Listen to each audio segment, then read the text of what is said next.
College ಮತ್ತು Indian medical association woman week ಇವರ ಸಂಯುಕ್ತ ಆಶ್ರಯದಲ್ಲಿ ಇವತ್ತು ರಸ್ತೆ ಸುರಕ್ಷತೆ ಸಪ್ತಾಹವನ್ನು ನಾವು ಏರ್ಪಡಿಸಿದ್ವಿ.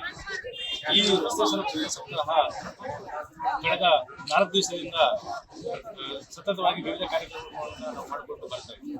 ಮುಖ್ಯವಾಗಿ ಈ ದಿವಸ ತಾವೆಲ್ಲ ನೋಡಿದ್ರೆ ಸ್ಕಿಟ್ ಮಾಡಿದ್ರು ಸೇನಾ ಕಾಲೇಜ್ ವತಿಯಿಂದ.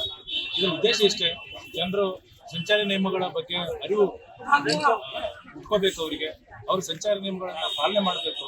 ಸಂಚಾರ ನಿಯಮಗಳನ್ನು ಪಾಲನೆ ಮಾಡಿದರೆ ಸುರಕ್ಷಿತವಾಗಿ ಅವರು ಮನೆಗೆ ತಲುಪಬಹುದು ಅಂತಕ್ಕಂಥ ವಿಚಾರವನ್ನು ಅವರು ವಿಸ್ತೃತವಾಗಿ ತಮ್ಮ ಮೂಲಕ ಮಾಡಿದರು. ಸಾರ್ವಜನಿಕರಲ್ಲಿ ನಾನು ತಮ್ಮ ಮೂಲಕ ವಿನಂತಿ ಮಾಡಿಕೊಳ್ಳೋದೇನೆಂದರೆ, ಸಾರ್ವಜನಿಕರು ಕಡ್ಡಾಯವಾಗಿ ಸಂಚಾರಿ ನಿಯಮಗಳನ್ನು ಪಾಲನೆ ಮಾಡಬೇಕು.